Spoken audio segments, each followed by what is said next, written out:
Okay, we just need a minute to get everything set up.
Okay, so welcome to Creature Guide Live Daily News. Today we're going to be going over a wide variety of different species of crocodilomorphs, really surrounding a species that was discovered recently, and as well going over a wide variety of different ice age mammals, also surrounding a mammoth discovery. And we are streaming on both Rumble, YouTube, and Kick. So I guess first let's dive back into the Ice Age or the Pleistocene epoch. So from natil.us, Ice Age CSI, Mammoth Cold Case Files. Mysterious bones bear the marks of human butchering. See what's going on here. So I'm guessing that's a tusk. Now, obviously, we don't know how long this tusk is, but it could easily extend over 6.6 feet or 2 meters. So, construction workers digging near Regensburg, Germany, unearthed something interesting back in 2020, an 8-foot long tusk from a woolly mammoth. That is definitely one of the longer lengths for woolly mammoth tusk specimens. I mean, that is pretty iconic. They do get slightly longer, but that's still quite immense. So, this is pushing somewhere around 2.3, 2.4 meters. Archaeologists from the Bavarian State Office for the Preservation of Historical Monuments soon descended on the site to excavate. They uncovered more than 70 additional bones, according to their analysis recently published in the Journal of Archaeological Science. The animal had been butchered. That is quite interesting. I mean, considering you had a lot of instances with different massive glacial events during the Ice Age or the Pleistocene epoch, where different types of hominids did not have the ability to enter much of Europe in general. Now, this is a bit of a question as to when this is occurring. But you definitely had like different species of carnivores in certain areas, like Eurasian cave lions, cave bears, as well as even cave hyenas in different regions. And I'm trying to think of another large predator within the region. Eurasian cougars, Eurasian jaguars, Eurasian leopards as well. It was filled with a wide variety of megafauna predators. This So, sounds like a bunch of cats. yeah, cats made up a large part of the higher end of the food chain, but you also had it where there were also polar bears at the time. You could even find polar bears in different parts of the British Isles, so like England, Scotland, Ireland, and different parts of Germany, possibly as far south as Italy in some cases. And the same thing would occur with like reindeer. So I guess we can bring up a species of megafauna like the megaloceros. So Megaloclerous.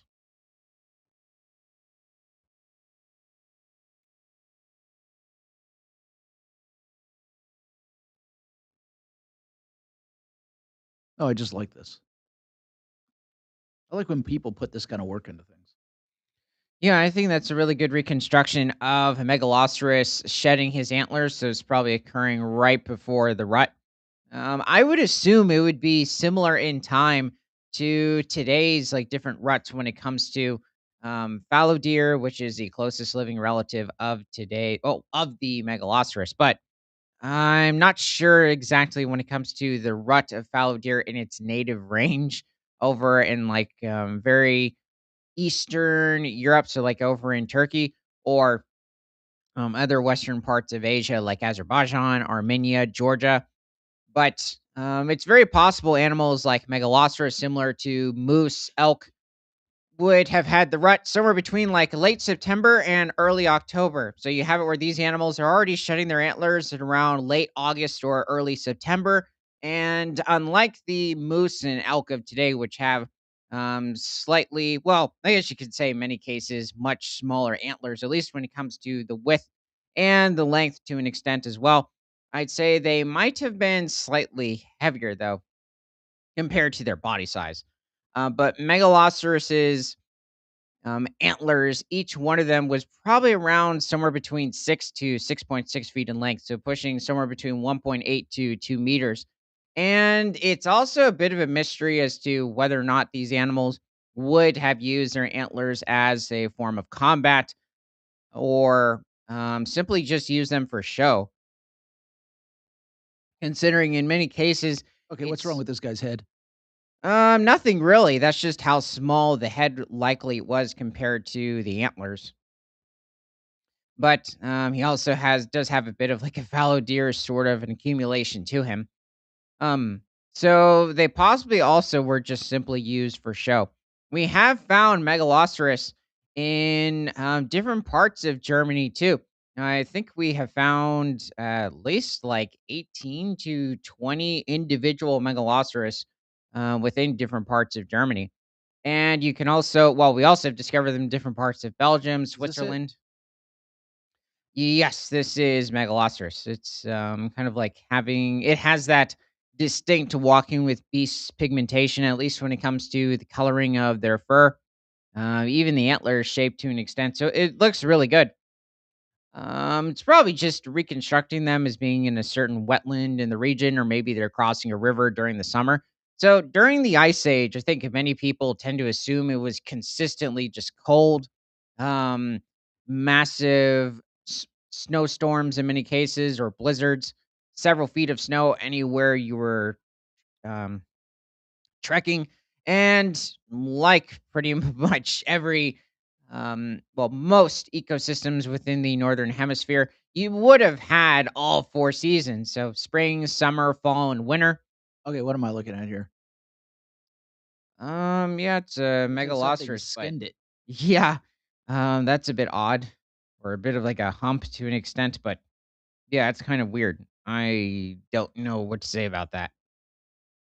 You could also say possibly the antlers are a bit oddly shaped. However, when it comes to the nutritional requirements of deer in general, and this starts out with the gestation period, or when the doe, or I guess you would say cow in this instance, because that's what you call large or female elk, female moose, and female Megaloceros in this instance, as well as the other larger species of deer, or just as large, that used to inhabit the Pleistocene and even back into the Pliocene epoch.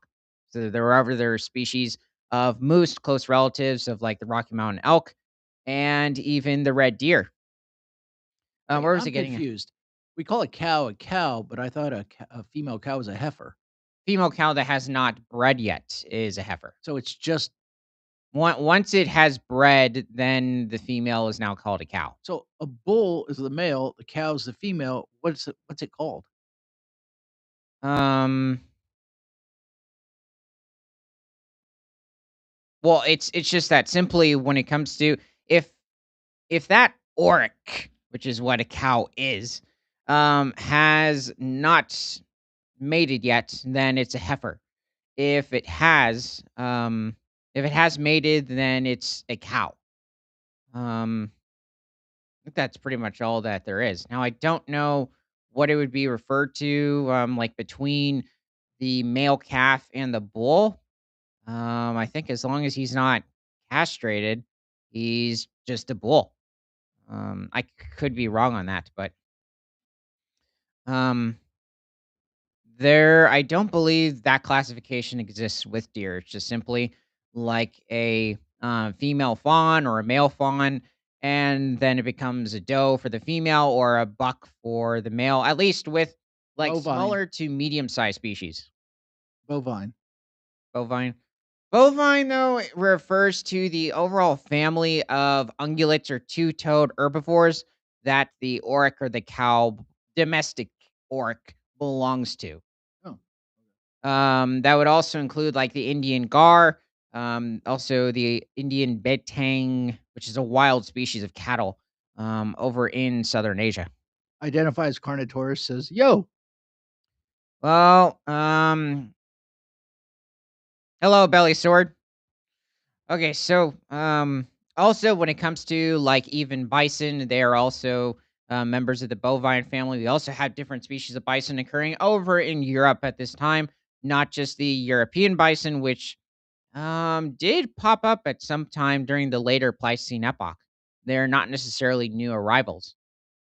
Let's see, what are some? I mean, you also had different species of bison over in northern Asia and as well as North America. They don't seem to have ever reached different parts of Africa, definitely not Australia or Antarctica, and either South America. They did roam into different parts of Mexico, but Mexico is North America. Okay, so let's see. Yeah, this is also really good reconstruction. It's probably like maybe the bison in the distance, like the bison latrifons or bison. I don't think it's bison antiquus, but it could possibly be. I'm guessing it's bison latrifons, which is larger than today's bison or the European bison. okay." Carnotaurus started with the funny stuff. Not no more. I eat dirt. No, he never said that. Oh, Dinosaurs don't get. Wait, did dinosaurs get sunburnt? that's actually a good question. When it comes to like different species of animals today, they do have to be cautious. Um, I mean, you do have that specific animal being the hippo, and it secretes that distinct pink oil along its body, and then as well, will roll around in the mud, like especially during the dry season, but they'll do it during the wet season too. To give them basically a major sunscreen coating as well as a insect deterrent. I wonder if it possibly even helps with like scent in general. I would assume so. What's another thing? Oh, but you're asking about dinosaurs. It certainly is possible that um you would have had like different species of nodosaurs or stegosaurs at different instances, or even sauropods probably wallow in the mud to protect themselves from the sun, like modern day African animals, or not even African animals, like occasionally, even animals over in the northern hemisphere, like the wild Indian gar or the Batang cattle. American bison will do it to a lesser extent with American bison. But I am thinking of certain individuals. They're not necessarily in like the forested landscape of certain parts of Yellowstone, but in more barren regions, or at least like the open, the Great Plains of Kansas, Nebraska, South Dakota. Um, hmm. But yeah, I think it is very possible. However, they also had much tougher skin compared to any species of mammal that has existed.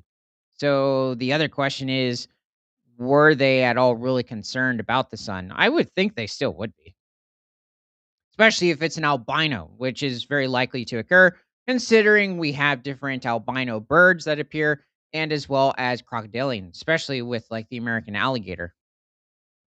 But it happens with like crocodiles too. Um, so let's see. Oh, I think I was mentioning earlier, like before the bovine conversation, about like the different seasons. So yes, you would have had spring, summer, fall, and winter. It is also likely in different parts of the northern hemisphere, and even in different parts of the Pleistocene or the Ice Age in general. So for about 2.5, I'd say probably around 2.48 or 2.5 million years, you would have had different types of occurrences with the different four seasons. You could have had it in different areas where woolly mammoths, the megaloceros, and what? Oh, and the cave lions were roaming, as well as like the bison species. They might have experienced heavier rainfall in certain areas of like the mammoth steppe, for instance, compared to certain other parts of the earth. You might even had it where there were certain ecosystems, like within the mammoth steppe or certain other grasslands, where what on earth? It just cracked me up, so I put it up. He looks like he would be a good costume if you wanted to freak people out. I was thinking Rudolph for some reason. Oh, I guess a horror Rudolph. Um, he's like making the little jingle. Yeah, this Megaloceros has. He's psychotic. But besides this deer with issues, um, Identifies Carnotaurus just said, "My new favorite dino is Acrocanthosaurus." oh, you switched. Wow, you went from Ceratosaurus over to Carcharodontosaurus or Carnosaurs. That was a big step. Um, okay, well, let's see. Where was it getting? Oh, so you would have had it where also just like different parts of the mammoth steppe fueling different populations of megaloceros for this instance might have caused certain like these specific populations to evolve much larger antlers compared to their body size than compared to others. We see this with white-tailed deer over in different parts of the United States, where if you're over in different parts of Florida, West Virginia, even like certain areas of Texas or Maine, they tend to produce smaller antlers. Also, it does depend like how bountiful the ecosystems are, the habitat is in general. So they're obtaining like enough calcium and phosphorus for their antlers, but they tend to be smaller in those regions compared to white-tailed deer over in the Midwest or specifically like certain areas of North Dakota, South Dakota, Kansas, Nebraska, Oklahoma, certain parts of Missouri. They tend to score some of the largest antlers in the country. And Eh, then he says, "I'm not gonna change my name, though." okay, yeah, that sounds good. Um, so there might have been a somewhat similar instance, but with maybe certain Megaloceros populations, you might have even had it with like certain woolly mammoth individuals. Maybe they became a bit larger due to certain nutrition sources, larger areas to roam.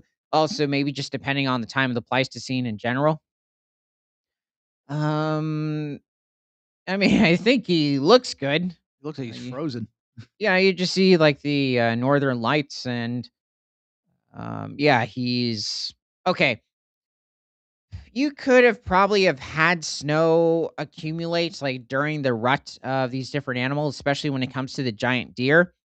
But I would assume, like in many cases today, when it comes to the rut with different animals, like even like with moose in Alaska, um, in many cases, there's not really much snow on the ground. Like it can accumulate, and there are instances where like you can be over maybe Denali National Park or some of the nearby protected areas where all of a sudden there was just a massive accumulation of snow and they're doing their head tilt to intimidate other males. It's very possible that Megaloceros might have done something similar, but he is quite distantly related to the moose. He's not necessarily a close relative when it comes to the deer family in general, like when you're talking about cervidae. But it's just a bit of a question when it comes to his immense antlers.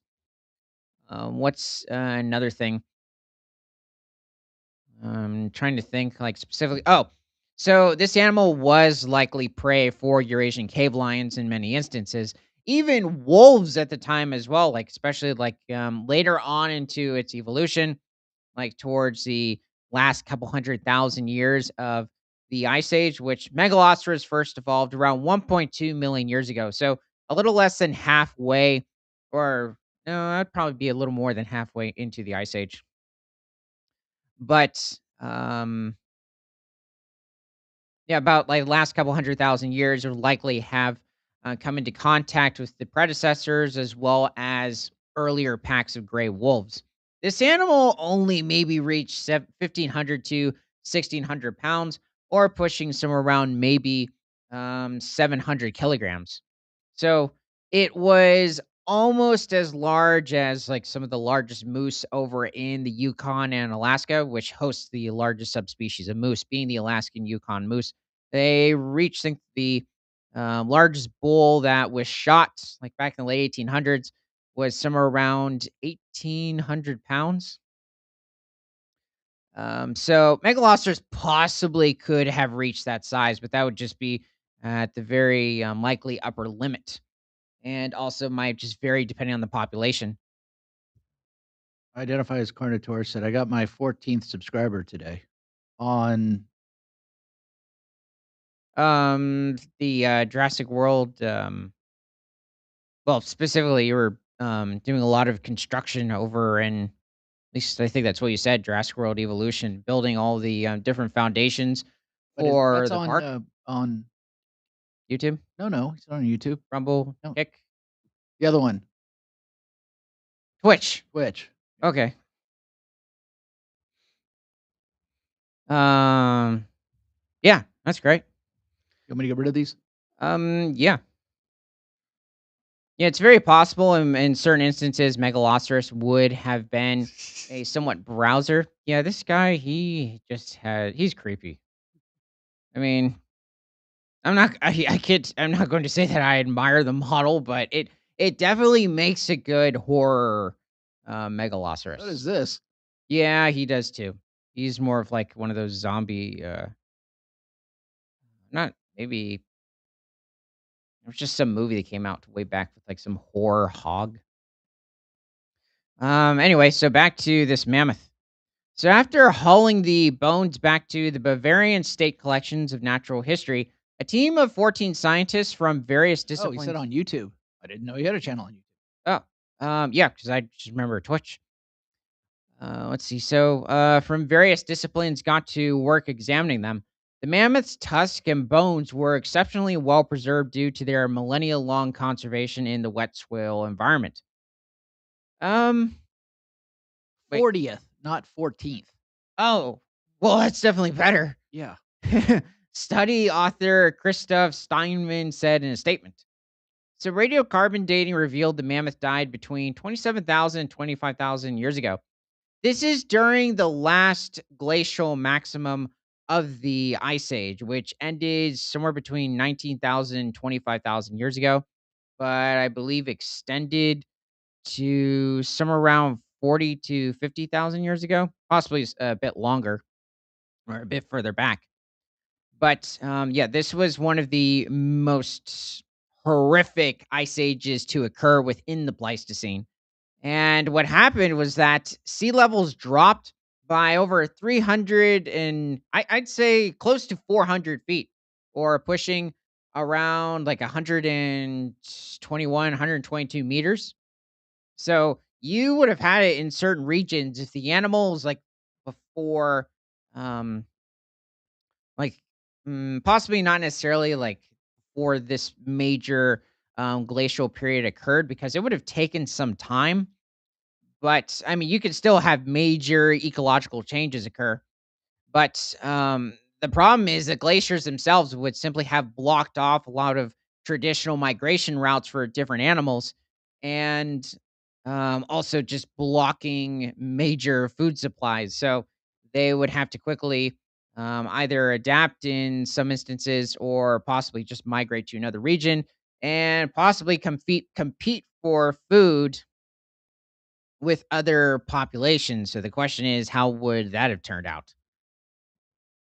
I'd say that's one of the biggest mysteries when it comes to major environmental changes throughout the Phanerozoic era in general. So, looking at the past 530 million years and like what was going on with animals at this point, considering the cold spells.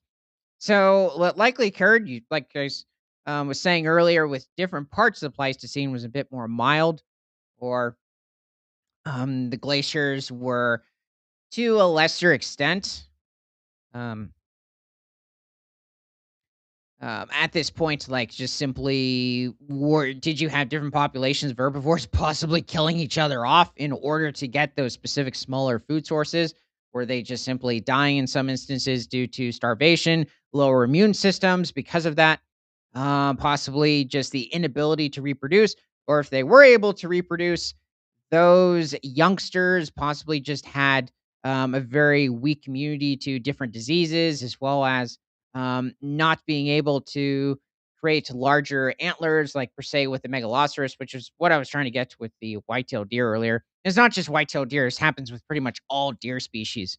If the mother, when pregnant, does not get a substantial um, nutritious amount of food during her gestation period or when she's pregnant, you can still have it where she'll have the fawn, but it's likely not going to be able to develop like the immense size and like also specifically when it comes to the antlers, like the antler length of possibly its father. So that's the issue with that, and probably happened with a wide variety of different animals in general. Possibly had it where mammoths were not producing very large tusks when these types of instances occurred. Or what's another thing? Possibly maybe even rhinos not being able to produce very large horns. Like maybe even a lack of biotin in their diet, which is a very essential nutrient that you need for growing keratin or fur or fingernails. Okay, I'll keep going. So radiocarbon dating revealed the mammoth died between 27,000 and 25,000 years ago, but there was no indication of whether its demise was a result of natural causes or if it was hunted. What happened after the mammoth's death was a little clearer. The research team found distinct cut marks made by humans, particularly along the ribs. In fact, one of them seems to have been used as a makeshift cutting board. Well, that's interesting. I actually haven't heard of like um a cutting board made out of bone. That's actually quite unique. Shows how smart they were. Um, Technically, this isn't too far back in hominid evolution, so maybe I really shouldn't be too surprised. It's like, yeah, I would expect that. At this point, you've been munching on mammoths for what? In some cases, over 2 million years. So, yeah, I would hope so that you have a cutting board. Now you could say with certain other animals might be a bit more recent, but that wouldn't be many. And 27,000 years ago, we had like Denisovan, Homo sapien, Neanderthal hybrids at this point. Okay, so let's keep going, or should I bring somebody else up?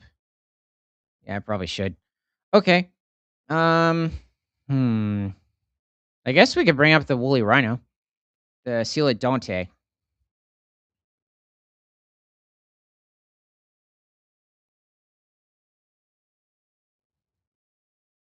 I will say with the other species of woolly rhino, which is a bit more distantly related to this species, despite in some instances likely coexisting with it, the Elasmotherium, which possibly had a short horn.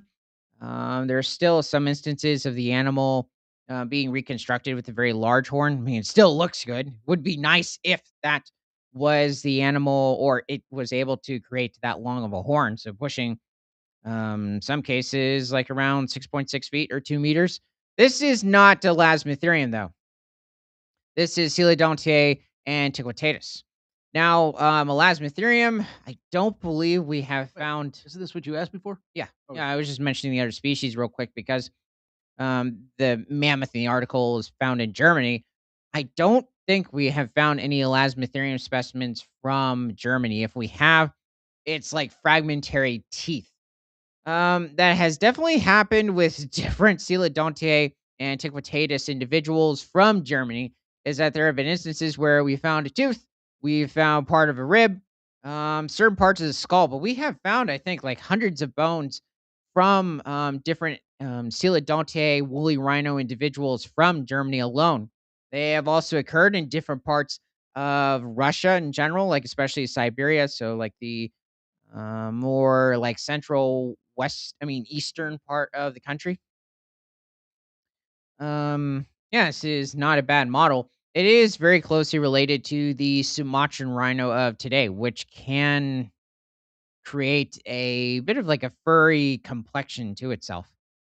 Um, Especially like the one over like the Cincinnati Zoo a few years back, and it got really furry, at least compared to the ones over on the island of Sumatra in Indonesia or Southeast Asia, considering it doesn't get cold there unless there's a major volcanic eruption. But leaving that to the side, no, it's a very tropical climate. But it's still amazing that that rhino, for some reason, in that specific climate, still can become quite furry. The Javan rhino, the greater one horn rhino, like the other two over in Africa, are quite plain when it comes to their hair structure. You find little tufts of it around their ears, maybe around the chin region, and of course their tail. Wait, I But found a real one. oh yeah, yeah, it's not necessarily unrealistic in size. Wait a second, I think that's Nigel Marvin. Huh. Oh, I wonder where this statue is. Well, he's aged. Yeah, he was over in the sequels to Walking with Dinosaurs. So, Chased by Dinosaurs, Prehistoric Park, and I believe there's something else, not including that couple of minutes he was in an episode of Primeval, and then they had him get eaten by Giganotosaurus. Wait, I thought he was in the video game. Oh, okay, yeah, and then he's a narrator in Prehistoric Kingdom. But I just thought there was something else he was a part of. It's not hitting me at the moment. Well, I mean, he's done other here. He is a zoologist as well, but he's been a part of certain other modern animal documentaries. What is this from? That is Walking with Beasts, but specifically, it's from the Complete Guide to Prehistoric Life that reflects the Walking with series. Why does it look like someone took the picture behind a screen? Yeah, it does seem that way. It's a lot clearer in the book. It's also like a very good reconstruction of the animal. I mean, it does pretty much look very lifelike. So this animal was likely a grazer, so feeding on the different species of grasses that would have evolved on the mammoth steppe during the ice age. So this would have been over 400,000 years ago during the Pleistocene in different parts of Russia, possibly Mongolia or northern China, and maybe even Kazakhstan. Definitely. Trying to think maybe Kyrgyzstan because Kyrgyzstan sits between Kazakhstan and China. So, also a wide variety of different regions of Europe as well. Possibly also, I think, even into Alaska and the Yukon. But it doesn't look like this animal, at least so far that we have even evidence of, ventured far enough south over in North America to reach predators like the saber-toothed cat Smilodon fatalis. So far, and even when it comes to Smilodon, the most northern that we have found of it is not too far from Calgary, Alberta, I believe, which is like in the southern part of the province. So, I think it's south of like Banff and Jasper National Park. Now, when it comes to the Coelodonte in general, this animal could reach somewhere around um, maybe 6 to 7,000 pounds, or pushing right around 3.5 tons, or maybe between 3,000 to 3,200 kilograms. Why do I find so many pictures of this thing and other things that are far more popular I don't find? Well, I mean, I guess you could say for the Ice Age, it's definitely up there. Oh yeah, that's a good reconstruction. I find less triceratops than I find of this. Oh yeah, that doesn't make any sense. I don't understand it. Considering, yeah, there are a wide variety of different recent depictions of Triceratops by a wide variety of paleo artists. Um, yeah, but when it comes to also the Coelodontiae in general, it is interesting. Like, why did this animal evolve two separate horns like the white rhinos of today over in sub-Saharan Africa, as well as the black rhinos and the Sumatran rhino? But the Javan rhino and the greater one horn rhino and like the possibly Elasmotherium did not. There were certain other species as well a bit earlier in time, like into the Pliocene and Miocene epochs, that also really only consisted of a small horn. And then you had the species that had distinct tusks on the top of their like bottom jaw, or specifically, well, I was referring to like right in the front, like almost their incisors to an extent. But then there are larger ones like in the Chylothyrium over in the Pliocene of Africa, where it has very distinct tusks sticking out of both sides of the bottom jaw. That was about 3 million years ago.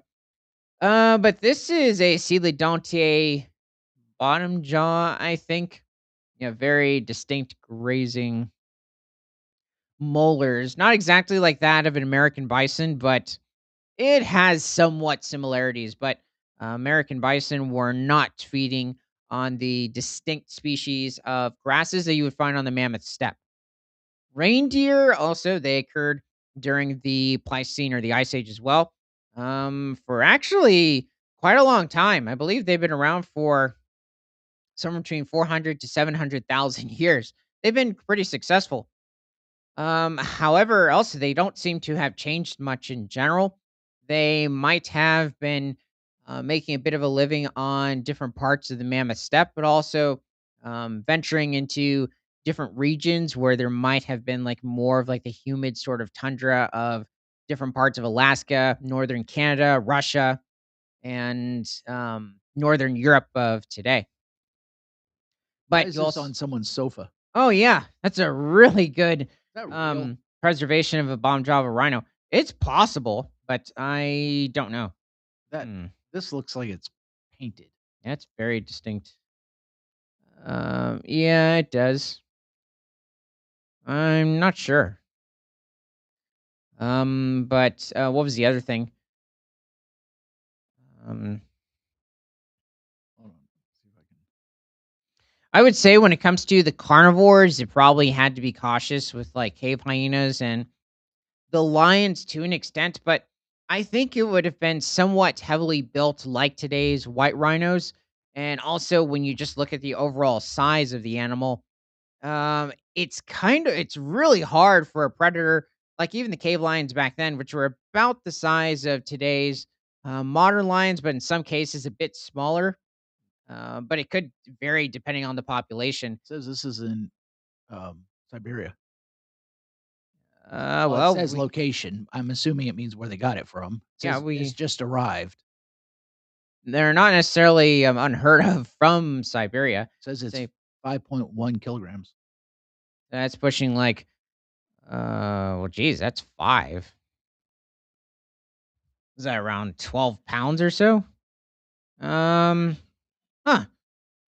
That almost seems like a bit light, but then again, not necessarily. You're having to evolve quite a bit of muscle tissue to retain that heavy of a skull. Um, and also in this case, it's possibly concealed with more minerals after fossilization. Because it's definitely not part of one of the mummies. So what I was trying to get at with the predators is that, lions have a really hard time. Like they almost can't take down a um, full-grown white rhino. Also, that has not had its horns trimmed down. Um, like literally, they really don't have any predators. Like even crocodiles don't really mess with them. Hyenas might try to tease them somewhat, but they're usually going after calves, not full grown adults. So it would have been pretty much, I would assume, the same or similar aspect with the Coelodontia and dealing with Eurasian cave lions if they hunted in prides, and as well as possibly clans of hyenas. Now, they did coexist with cave bears, but cave bears, looking at the different species of brown or subspecies of brown bears today and how they interact with different species of herbivores, even though they don't come into contact with rhinos. Um, I would assume they're sticking to much smaller game. So maybe hunting younger Megaloceros in some instances, or like the Cervalsis or Alcis latrofons or Cervalsis latrofons. They're like the stag moose of the time, but probably still not going after bulls. Um, but definitely not going after a full grown rhino. Maybe a calf, but that would be it. You may clear it. Yeah.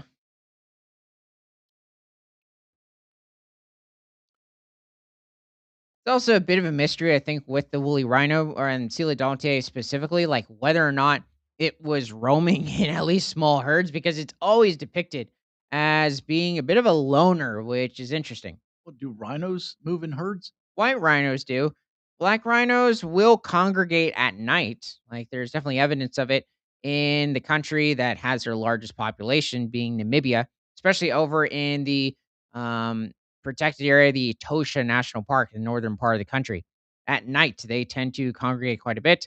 Unless I'm mistaking that for specifically the breeding season, I do think that um, the black rhinos, for some instances, just prefer nighttime as a better time to communicate with each other, which makes sense. It's a lot cooler. Also tends to be around watering holes. White rhinos, it tends to be just daily, like consistently within a herd. Great one horn rhinos tend to stay by themselves. Like you might see um, a number of them in a certain area, but they tend to have their own space. And of course, Javan and Sumatran rhinos are quite rare. I mean, when it comes to Sumatran rhinos, there's maybe 40 to 50 of them. And then Javan rhinos is still a bit of an iffy sort of a number, but also possibly somewhere between 40 to 60 individuals. There has been camera footage of Sumatran rhinos actually appearing to be somewhat social in the areas that they inhabit over in Sumatra, especially when they come into contact with a certain clay pit or to extract certain minerals from, as well as like to develop a certain insect repellent. So it's possible, looking at the overall morphology of the woolly rhino, and, just comparing it to a white rhino, I think it is definitely possible that it might have been social. Also, considering it's more closely related to, the Sumatran rhino compared to the white rhino, and seeing that Sumatran rhinos are somewhat social, yeah, I think it could have been too. But I guess I should double check as to why specifically it keeps showing up as being by itself. Okay, let's keep going. What's going on with this mammoth that has had a cutting board made from one of its possibly ribs? Um, I don't know. Could you use a rib for that? It's not hitting me. I think so. So, pollen spores discovered alongside the remains paint a picture of its prehistoric ecosystem. The region where the mammoth was found was once part of the Mammoth Steppe, vast grassland dotted with dwarf shrubs but otherwise treeless. The biome was once so extensive it wrapped around the globe, stretching from Portugal through Asia all the way to Wisconsin. Yeah, I guess I do forget about like how far south it would reach into the United States. I think in some instances, when it comes to many people, and they think of the Ice Age, and they're thinking of like the massive southern extent of certain natural occurrences, they're really thinking of glaciers covering different parts of New England, so different areas of New York, New Hampshire, Pennsylvania, possibly and, well, even, like, the Midwest, different parts of, like, the Great Lakes, Lake Michigan, Lake Erie, Lake Superior, and, like, Minnesota, Wisconsin, but it's also the mammoth steppe that would have occurred here too. So you would have had woolly mammoths likely actually, I believe we do have evidence of that species roaming different parts of Wisconsin, Minnesota, and also New York, not really reaching any further south. There might have been instances over in the western United States, so like different areas of Washington state, possibly Idaho with woolly mammoths, but that would have been their most southern limit. And beyond that, you would have had different populations of Columbian mammoths and American mastodons. They're not really extending into that specific or really the mammoth steppe of different parts of northern North America and beyond. The grasslands that they're dominating over in the central United States, as well as down to Mexico, is vastly different. It's definitely a lot drier. It doesn't receive the same amount of snowfall. And I'd say that droughts are also a lot more harsh, depending on the time within the Pleistocene and also where you are in the United States. So let's see. So while prehistoric humans and mammoths both thrived on the steppe, researchers say it was odd to find evidence of humans living so far north at the time. Yeah, I mean, Germany also during this point, this was a harsh um time to exist over in this part of Europe. I thought we were in the United States.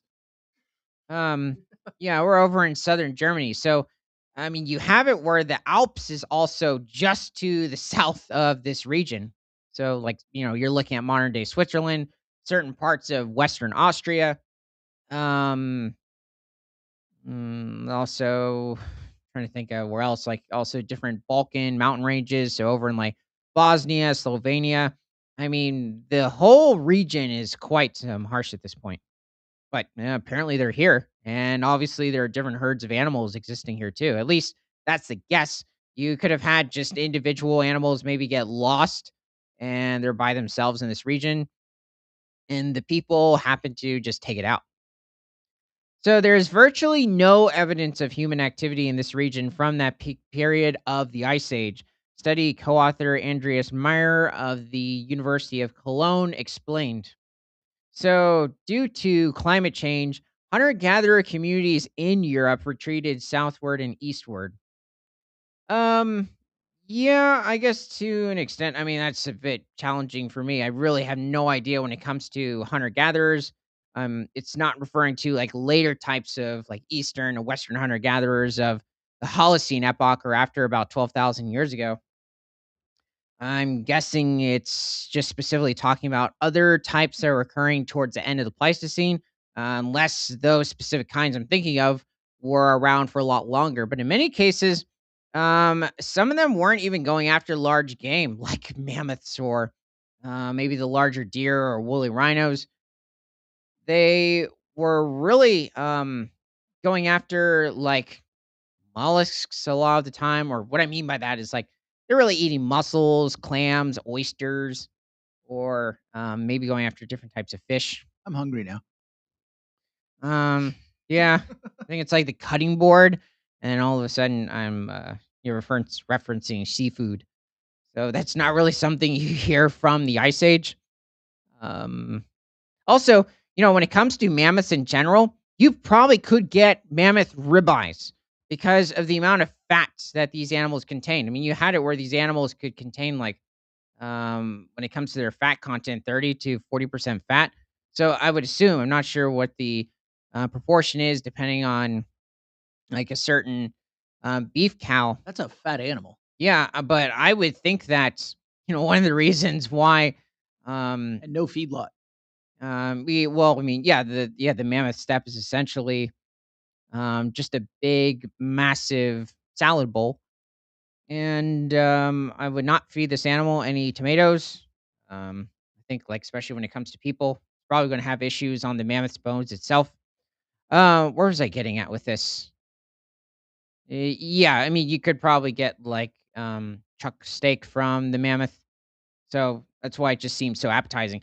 I would say, though, with Colombian mammoths and American mastodons over in the United States, they don't the American mastodon seems like a bit more, um, like, tolerable? Am I saying that right? Tolerating or, What are you trying to say? like, being offered possibly, like, an American mastodon steak to an extent, like, it seems a slightly more, preferable than a Colombian mammoth, but because of, like, the less, like, really not having the need to put on as much fat in those southern parts of North America as opposed to, like, Canada, Alaska, and then over in different parts of Eurasia. I'd say both of those creatures honestly never seemed like very, um, like it wouldn't be pleasing to eat. So, but woolly mammoths, it's just when you figure out like how much fat they had on them and why you never really feel bad when you hear that a woolly mammoth was killed is, well, because it just sounds like a giant Angus cow walking around to an extent. And yeah, that's it. So yeah, Colombian mammoths, American mastodons. That when you hear those guys get hit, not by like saber-toothed cats or maybe American lions or each other, you're like, yeah, that's fine. But no, just when it comes to people, that's hits you. You're like, whoa, that's kind of harsh. Okay. Um, okay, we're gonna head further back in time to the Jurassic. So back to the Mesozoic era, the time of the dinosaurs. So from Sci News, Jurassic-period crocodile ancestor unearthed in Chile. So, paleontologists have identified a new genus and species of small-sized mesocrocodilian from the fossilized remains found in the Patagonian mountains of southern Chile. So, at the moment, this lineage of crocodilomorphs is not hitting me. I wonder who this is. Now, Jurassic. Okay, so we really don't know exactly when this is occurring. Because the Jurassic period started about 201 million years ago and ended about 145 million years ago. Who do we have here? Some species of theropod. I think they're young. That does look very crocodilian like. But really, the crocodilians have, like the true crocodilians, have not evolved yet. It won't start evolving until about 80 million years ago during the early Campanian stage of the Cretaceous. So, let's see. Burkisuchus malingrandensis and a group of Chilosaurus Diego Schwarzi. Okay, I am familiar with Chilosaurus. I swear the Burkisuchus sounds familiar. Does he come S- with cheese? Burkisuchus malingrandensis, no? No, the chili sauce. Oh, Chilosaurus. Well, now that you said that, but beforehand, um, yeah, I guess you could say all I was thinking of was a giant red pepper. But, when it comes to this animal, this is a theropod dinosaur and is specifically a member of the, Tittaranian lineage of theropods. But I also believe, when it comes to the arms of this animal, they're not exactly very long compared to its body size, but they're not exactly very short either. Now, what is also interesting is it does have a bit of a beak-like structure towards the top of its mouth or the top of its snout, but it is not a relative of the later oviraptorids. It definitely is not a relative of the different species of Heterodontosaurs, Thessalosauриans, and like even the elasmarian iguanodontids, which like would evolve into animals like Lianosaura and Zelmoxes much later into the Cretaceous. It is its own species of carnivorous dinosaur. It's not very large. It reaches somewhere around 8 to 9 feet in length. They're pushing probably around 2.7 meters and maybe weighed somewhere around 40 to 100 pounds. They're pushing somewhere between 17 to 47 kilograms.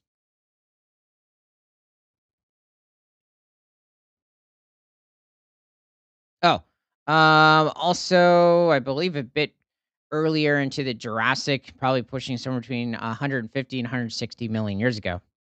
So, the newly discovered crocodile species roamed Earth during the late Jurassic epoch, some 148 million years ago. Well, this is definitely a very interesting time. It's about 3 to 5 million years before the Cretaceous will appear, and you're going to have several different smaller extinctions occurring with different species, well, different lineages of dinosaurs in general. It's not going to have a huge impact on certain lineages like the stegosaurs, the different species, different lineages of sauropods like the brachiosaurs. In fact, I think in many cases you're just going to have it where more are going to evolve with the sauropods at this point.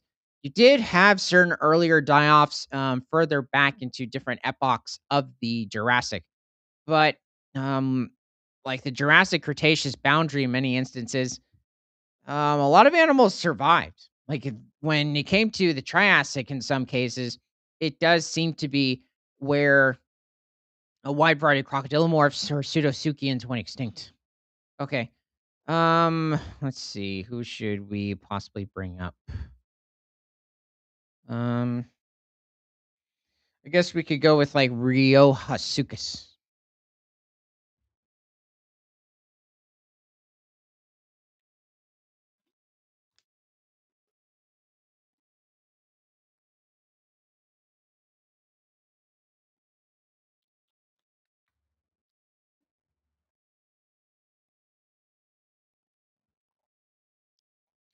So I believe this is a species of Ornithosuche that existed over in Argentina, pushing possibly like around 237 million years ago.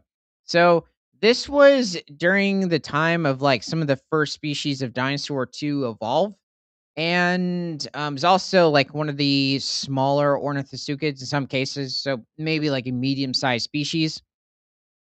So, probably pushing somewhere around 6 to 7 feet in length, or probably about 2.1 meters, and likely probably also fed on some of the earliest species of dinosaurs as well, other branches of the Archosaur lineage. Pterosaurs, I don't believe they have evolved at this point. Yeah, he definitely has a very distinct jaw structure. The previous drawing was definitely a lot different compared to this. Though when it comes to, I mean, not just the ornithosuchids, but also a wide range of different members of um, Paracrocodilomorpha, or just the early pseudosuchians in general. They had a wide variety of different types of skull structures and even tooth arrangements. And it is odd as to why some species, like the Rheahosuchus in this case, evolved that crooked region towards the upper part of their jaw, which is something that you see in different species of theropod dinosaurs like Dilophosaurus as well. So it is quite odd. There's another species, but it's not hitting me. It definitely is not uncommon with certain other members, like I think the Rhynchosaurs, possibly when it comes to different species of Archosaurs. Okay, I mentioned the mid Jurassic, but wait, did I? I'm trying to think what would bring him up. I said something.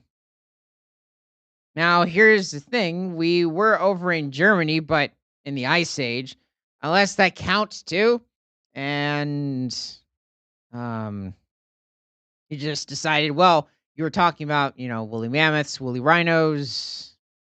I have to show up. But it doesn't really make any sense.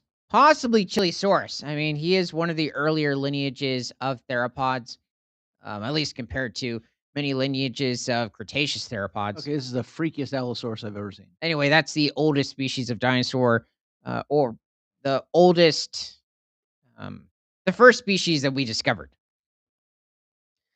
Well, here comes an odd Allosaurus. This is like one of those goofy 1950s or 1960s individuals. He seems to be practicing karate. It looks like a person. Um, yeah, I just think it's Daniel LaRusso. Sorry, guys. Yeah, I mean, yeah, this would be a good representation. Of Daniel LaRusso. But yeah, I mean, the Allosaurus in this case has a lot of problems. He is Did he far eat too. Mr. Miyagi? Yeah, probably did. I mean, there's not really much competition for Japan, especially when you're comparing it to North American, even Jurassic species. Same thing for a European theropod species as well as this at this point. So I'm guessing this is probably trying to represent Allosaurus fragilis. It could be Allosaurus annex, but this animal, if it is fragilis, is pushing around 30 feet in length or 9 meters, and probably weighed some around 2.5 tons. And okay, here's the thing: like the skull structure, it looks a bit like stereotype alien-like to an extent, like especially when it comes to the back part of his skull. The head in general almost looks like a crocodile to an extent. It's very off. I mean, Allosaurus does have a very distinct skull structure. I mean, I think it's one of the best, like when it comes to different theropods in general. Okay. Yeah, I guess he was so ugly. We're just going to keep moving. Um, Oh, different species of Spinosaur also contain this type of like an upper jaw structure, but not having that much of a difference between the upper jaw and the bottom jaw. Okay, that looks completely different. I think this is Saurosuchus possibly, but it might be another species of Rausuchian, or another lineage of Paracrocodilomorpha. So Yeah, I think this animal, however, is from Argentina, but I think it's one of the larger crocodilomorphs that will exist much further into the Triassic, like pushing somewhere around 213 million years ago. It's around the same time as Coelophysis, but it's not the same animal as Rio Hasuchus. I mean, obviously, you can tell from the upper jaw structure, just the overall physiology or morphology in general. Riohasuchus did have the ability to walk on two legs. In some cases, it's reconstructed as being almost like theropod-like. They are somewhat closely related to the different species of Saurischian dinosaurs at this point. So, but like they have just evolved.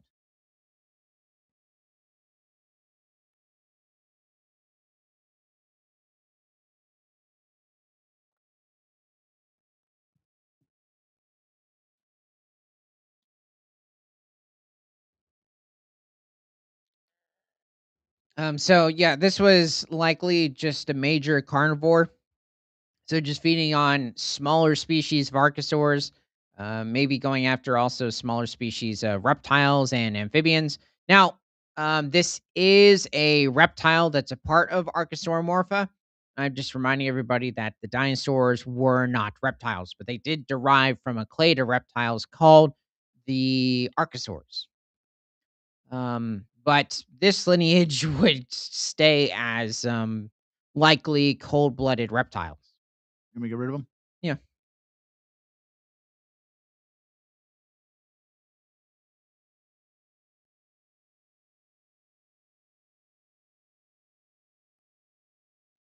Okay, let's bring up Arizona source.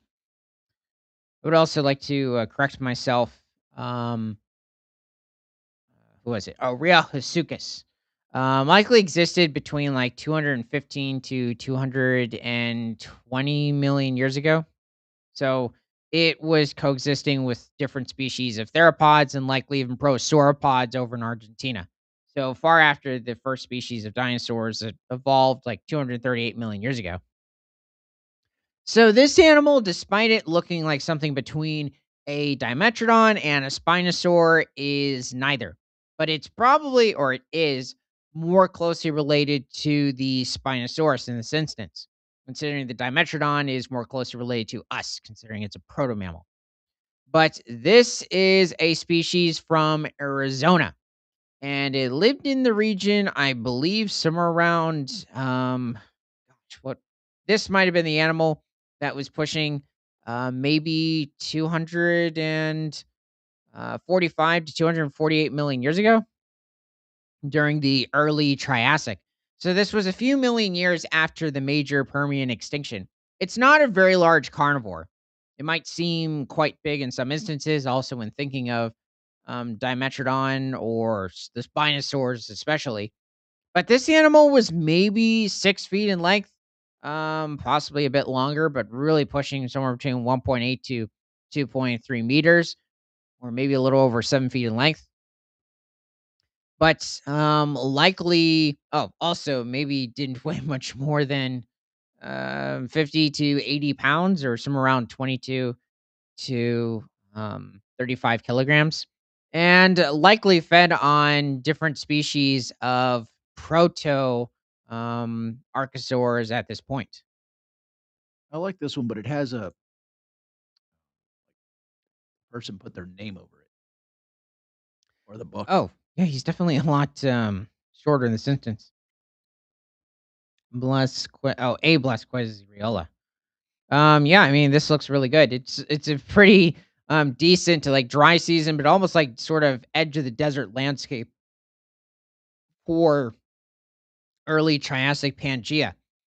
Now, I can't tell. I think that's some species of temnospondyl that this animal is coexisting with. There were a wide variety of hypercarnivore temnospondyl amphibians that existed during the Triassic period, even back into the Permian, and they would exist until the very first 10 million years of the Cretaceous.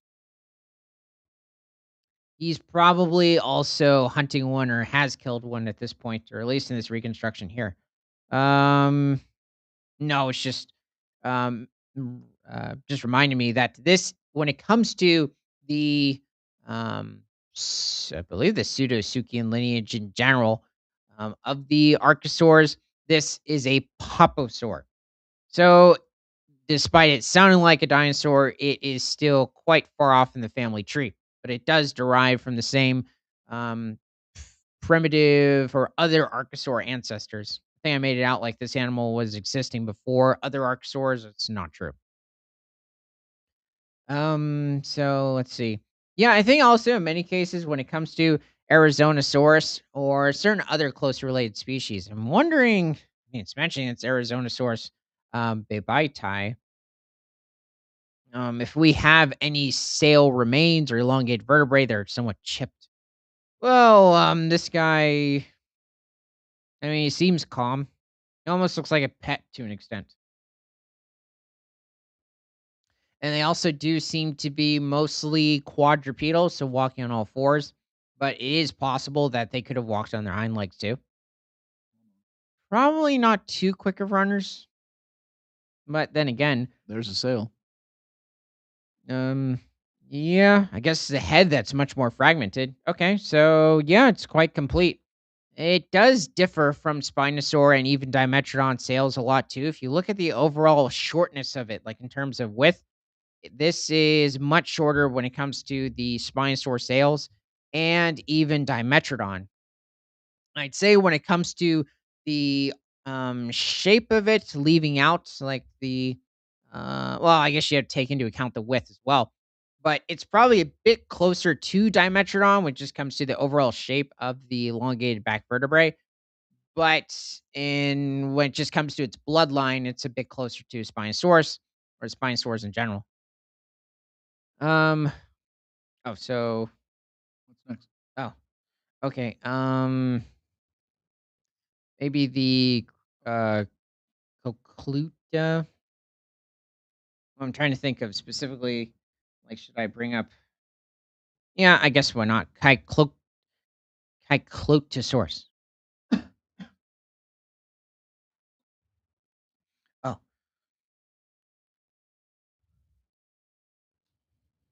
CYC.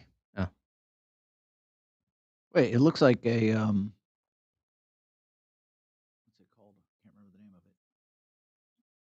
That thing that was eating stuff in. Coolosuchus Yeah.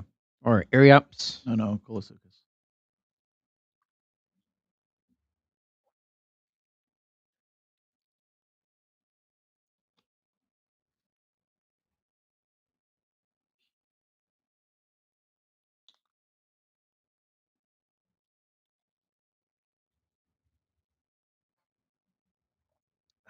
Okay, so when it comes to Kyclotosaurus, this is also not a species of dinosaur either. In fact, it doesn't belong to the Archosauromorpha lineage of reptiles in general. It's also not a reptile. It is a member of the amphibian family, and specifically the temnospondylus, and even more so the Mastodonosauria. So, this is essentially a Mastodonnosaur temnospondyle. And no, it is not closely related to the later American mastodon elephants of the Ice Age. However, you could say it is a bit more closely related technically than compared to the different species of dinosaurs and the different clades of reptilia outside of Archosauromorpha. So this animal was also like one of the larger species of temnospondyls, and even during the time. I believe it was also possibly found over in Germany, and I think this is pushing somewhere around 213 to 216 million years ago, and likely fed on different species of maybe even crocodilomorphs in the region. At least there have been certain reconstructions as like having this animal hunt the smaller crocodilomorphs in the region, or even certain medium-sized species. Considering this animal could reach somewhere around possibly 12 to 15 feet in length, or maybe pushing 3.4 meters, and probably weighed maybe 6 to 700 pounds, or pushing somewhere between 280 to um, probably around 320 kilograms. Let's see. Trying to think of what else specifically when it comes to these temnospondyls. And we do find a wide variety. I mean, I guess you could say some of the largest species of temnospondyls could reach somewhere between 20 to 25 feet, or pushing 6 to 7.6 meters, and probably weigh close to 15 or 1600 pounds, or possibly more in some cases. Yeah, I might be underestimating when thinking of certain temnospondyls, especially like the size of the heads alone of certain species. Definitely capable of going after a lot of species of animals today, possibly most. So these were in some cases like the crocodiles of their time. Oh, right. We were even going over the new species. Okay, so the ancient creature lived alongside giant titanosaurs and other. So, in referring to um, the new discovered crocodilomorph, not crocodile, species, and other sauropod dinosaurs, as well as smaller herbivorous species such as Chilosaurus diegosaurizi. Um, the problem with Chilosaurus in general is that it's still a bit of a debate as to whether or not it's a member of the like Titanosaurian lineage of theropods. So yeah, even when it comes to the or claiming that it's herbivorous, it's still up for a debate. Though I might have mentioned that it seems to be primarily carnivorous. There were certain species of herbivores that are members of the theropod family that were herbivorous, like the different species of therizinosaurs and even alvarezsaurs to an extent. The ornithomimids. Ornithomimids tend to be characterized as somewhat omnivores, so going after smaller lizards, amphibians.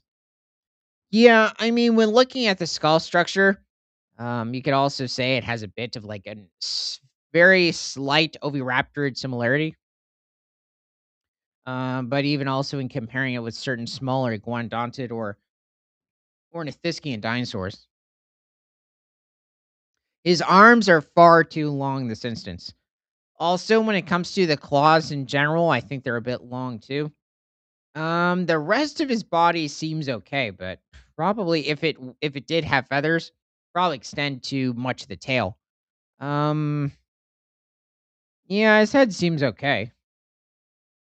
These likely were quite speedy species of dinosaurs, also considering they had to evade many of the larger theropods at this point. I mean, this is during the last 4 million years of the Jurassic. Wide range of much larger species of allosaur or carnosaur occurring in different parts of the world.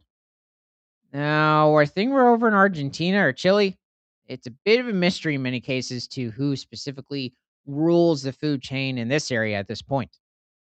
So it belongs to named Burkisuchus melingridensis. It was a relatively small animal, roughly 70 centimeters or 27.5 inches long. It belongs to Mesocrocodiliae, a group that includes all living crocodiles and their fossil relatives. Oh, okay. Well, I got that reimbursed into my head, though should still double check it, considering I've caught other issues. It's like mentioning that this animal is a crocodile and not a crocodilomorph. Crocodiles will not evolve until somewhere around 30 million years ago, during the first 4 million years of the Oligocene epoch during the Middle Cenozoic era. So the discovery of Burkisuchus melingridensis expands the Megre record of non-pelagic or pelagic representatives of this clade for the Jurassic period, said Dr. Fernando Novas, a researcher in the Laboratorio de Anatomía Comparada y Elevación de los Vertebrados at the Museo Argentino de Jesus. Ciencias Naturales Bernardino Rivadavia and Conisset and his colleagues. Yeah, we should probably bring up somebody else. Okay. So Teratosaurus, which is not a dinosaur.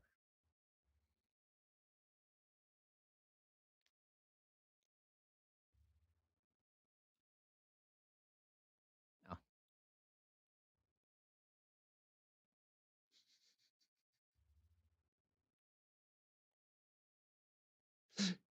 There you go.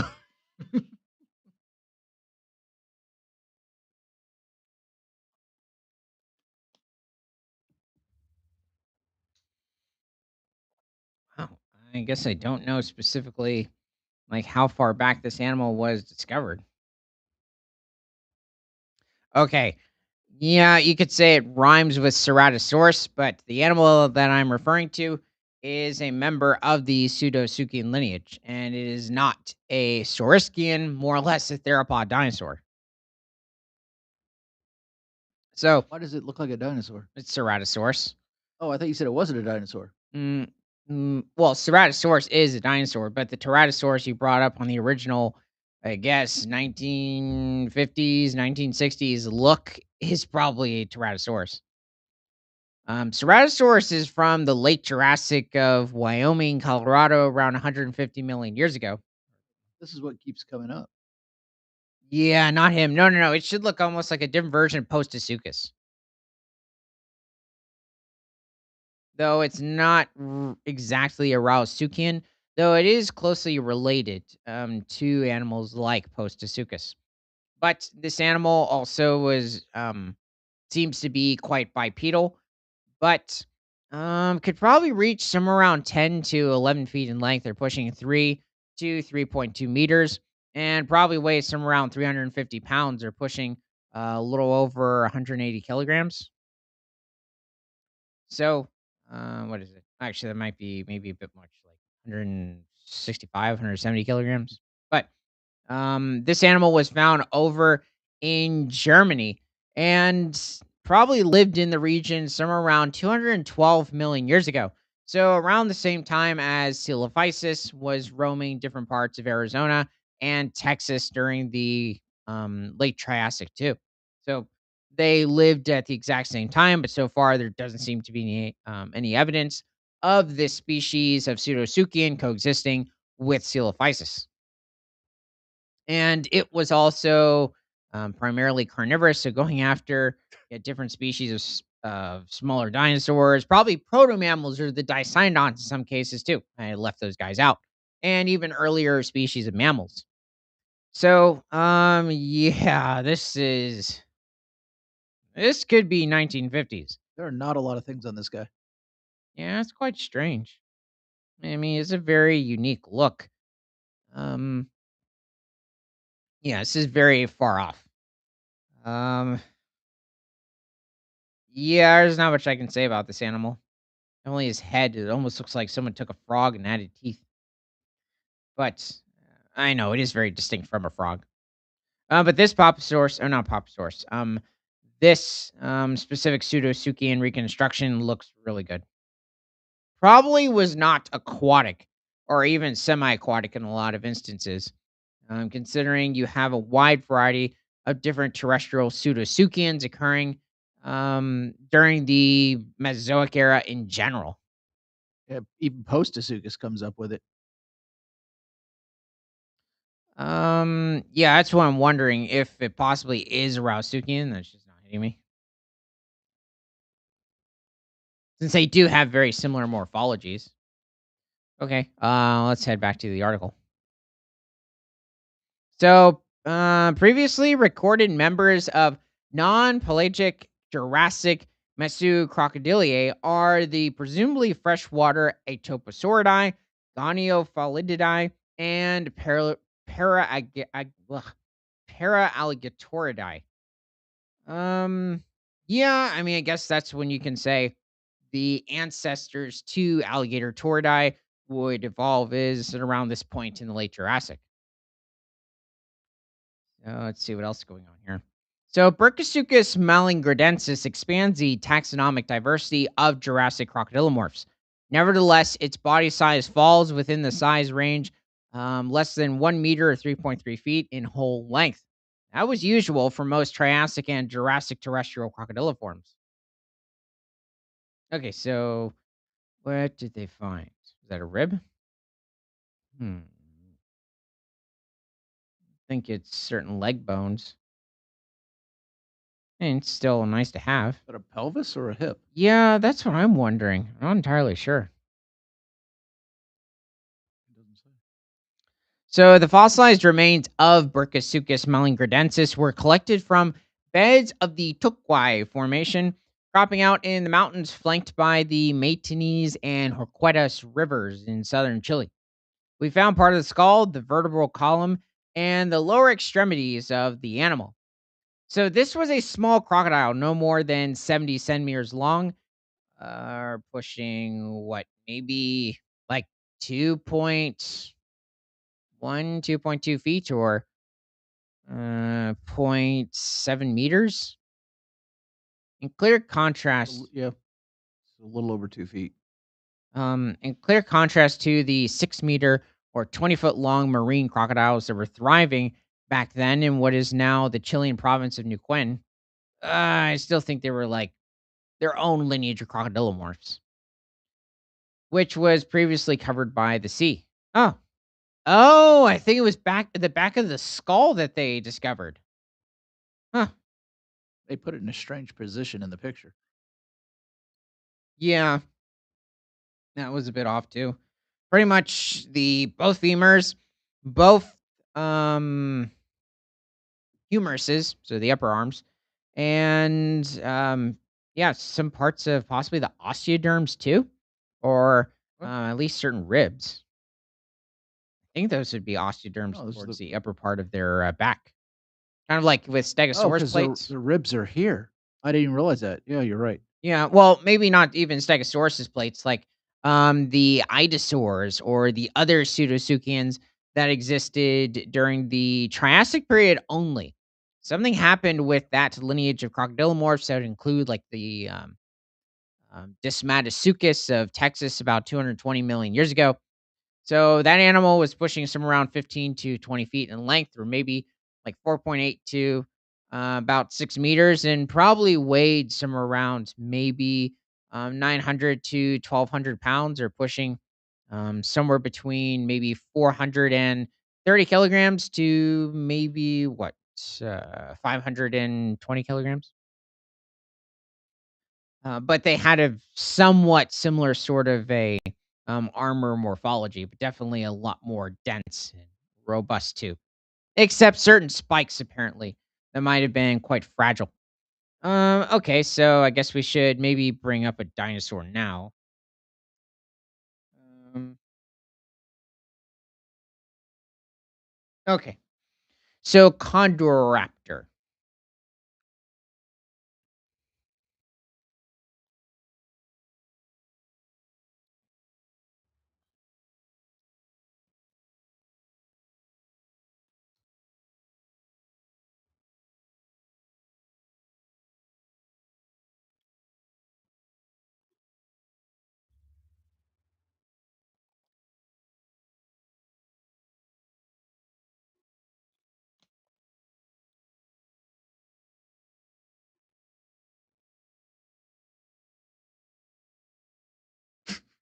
Here you go. So this animal existed over in China, not China, Argentina, around 178 million years ago during the mid Jurassic. Does And that look right? I'd say it's okay, though there definitely shouldn't be this type of an ornithischian also hopping this high into the air at that size. It looks more like someone threw a toy into the picture. Yeah, it does. Um, but when it comes to the Condoraptor, yeah, it seems fine. This is a member of the, believe, Siensticosauridae lineage of theropod dinosaurs. So, it was a medium-sized species of theropod at this point. You had much earlier species like Dilophosaurus, Cryolophosaurus dwarfing this animal even further into the Triassic, like Lilian sternus would have dwarfed it too. Um, hmm. It's a bit odd with like the feathers just directly on the end of the tail. I mean, it is certainly possible, but I mean, especially when you see certain later theropod dinosaurs like Copdipteryx, and we have evidence for specifically the tail having an array of feathers, but there would have been a much just larger circumference of feathers in general, and also covering a larger portion of the body. This animal, we don't have any evidence of feathers occurring. I don't believe we've even found skin of Condoraptor. And no, this is not a species of Dromaeosaur. This is probably not Condoraptor. Well, it It is, says Utah Raptor on it. yeah, that would make a bit more sense, but I don't think his bottom jaw is curved down enough. What was the other thing about this animal? It likely fed on some of the earliest species of sauropod in the region. So when it came to the size, because I mentioned it's like medium size for even theropods at this point, it was probably pushing somewhere around 14 to 15 feet in length, or maybe somewhere around 4.6 meters, and maybe weighed somewhere around 500 pounds, or pushing maybe 230 kilograms. What else about this specific species? It's a bit of a mystery. I mean, there were certain other species of sauropods at around this point, especially when you're looking at like the 170 to 180 million year mark over in South America. There, I believe, were around three different species of sauropods that inhabited the region. They weren't very large at this point. It is the earlier stages of their evolution. So, ranging usually between 30 to 49 feet in length, or maybe about 9 to 15 meters. But for the early Jurassic, I mean, especially like 178 to 180 million years ago, that was a decent size, but they would quickly become much larger. And there were certain prosauropods that approached that size in general. And I'm also talking about 5 to 6 ton sauropods on average. Oh, okay. Let's go back to the article. So, although we didn't find the snout of the species, its small size, as well as its small and sharp teeth, make us think that Brachiosuchus malingridensis was a small carnivore that possibly fed on invertebrates such as insects or crustaceans, or small vertebrates such as fish, said Dr. Federico Agnolin, a paleontologist in the La Cave laboratory at the Museo Argentino de Ciencias Naturales Bernardino. Wait a second, did I already say this? Oh. So what we know about Brachiosuchus melingridensis that it didn't have the ability to capture large prey or tear large chunks of meat as living crocodiles do. That is interesting considering the overall morphology of this creature. You would assume that this animal, at least for a smaller species, would have the ability to do so. That is quite odd, but I guess getting a closer look, at least at this reconstruction, it doesn't exactly have a very heavily built mouth. It's not very large either. No, yeah, it looks quite thin. But you could say that with alligators too. It doesn't exactly have a thin upper jaw. Neither do alligators, but they have relatively strong bite force. It's not as much as certain like the American crocodile or the saltwater crocodile. I'm not sure about the Nile. The Nile crocodile might be slightly larger, and the mugger crocodile. Hmm. Yeah, I guess that makes sense. So, Burkisuchus melingridensis shows how the radiation of terrestrial crocodiles occurred. The shape of its body, its skull, and its hind legs also shows us that it was on its way to modern crocodiles that inhabit lagoons and rivers. So, basically, it seems that, yeah, it's a very terrestrial, earlier predecessor of later crocodilians. Why they decided to really take to the water, but still, even all crocodilians today do need land to a major extent. They can get quite stressed under flooding circumstances. But yeah, besides that, yeah, this is really interesting with this Jurassic individual. So, we're going to give everybody about a minute to put any prehistoric or current animal comments in the chat.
Um, okay. So thanks for joining. And from prehistoric to present, my name is Ethan. This is Creature Guide Live Daily News. Happy International okay, Burkasukas Day. And remember that nothing is better than all animals all the time.